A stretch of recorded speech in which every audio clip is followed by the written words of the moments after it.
Siamo col mister Alessandro Cupisti, ecco una sconfitta contro Seregno, il debutto del Palergnani, cos'è che non è andato oggi? Ma dato che il Seregno è stato meglio di noi su tutto, sul gioco, sulla corsa, sulle seconde palle era sempre reattivo, noi no.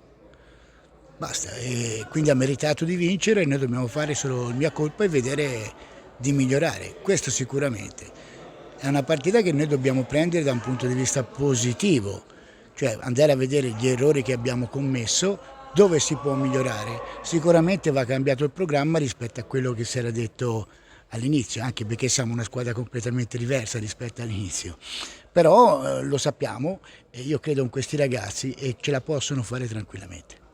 Ecco, infatti abbiamo visto delle reazioni positive, poi forse è stato anche sfortunata e bravo il Seregno a riallungare subito, forse nel momento migliore per Scandiano.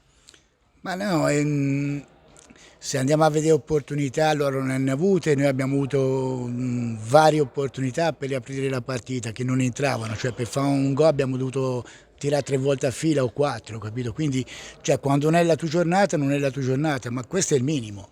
Cioè, la grande differenza era la reattività che questi avevano sulle seconde palle e noi non ce l'avevamo, noi ci si fermava e si guardava, capito? Loro avevano un gioco veloce e noi no.